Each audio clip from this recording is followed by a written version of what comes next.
The working visit of the President of Ukraine Volodymyr Zelensky to Brussels. At a meeting with Jens Stoltenberg at the NATO headquarters, the Alliance Secretary-General assured the head of state of full support for the sovereignty and territorial integrity of Ukraine, and noted that it is Russia that builds up its troops on the border with Ukraine, showing its aggressive nature. We will not compromise on the right of Ukraine to choose its own path. We will not compromise on the right for NATO to protect and defend all NATO allies.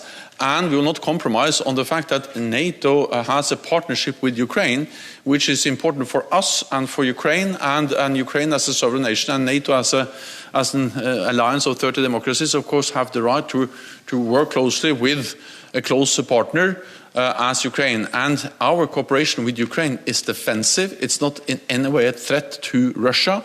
The aggressor here is Russia. And this, according to Volodymyr Zelensky, is another reason why the Russian Federation does not have any right in decision-making on the issue of our country's membership in NATO.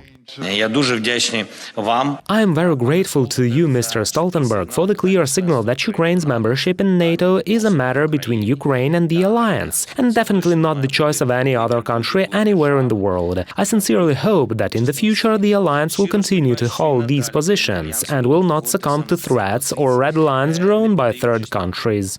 At the same time, Minister of Foreign Affairs of Ukraine Dmytro Kuleba notes that Ukrainian delegation did not manage to get an answer to one important question about Ukraine's membership in NATO. Єдиний недолік, скажу чесно.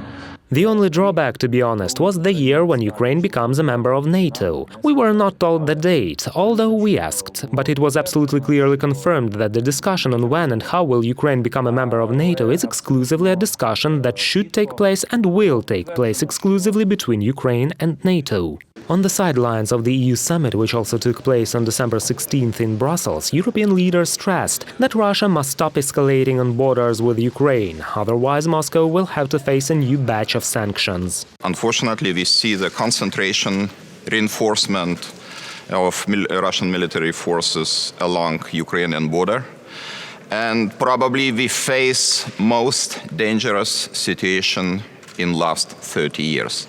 I am talking not only about Ukraine, but I am talking about eastern flank of NATO, about Baltic region, and I think we have to do everything what is in our hands in order to prevent the worst scenario, which unfortunately we cannot exclude. Russia has to de-escalate the tensions and to avoid any aggressive actions against Ukraine.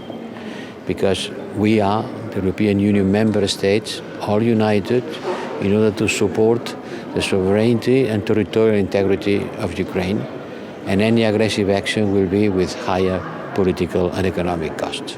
Meanwhile, 3 more EU members can support the European perspective of Ukraine and sign the corresponding declaration. President of Ukraine made such a request during bilateral meetings with heads of governments of Austria, Belgium and Spain. Reported by Vadim Kromer, UATV News.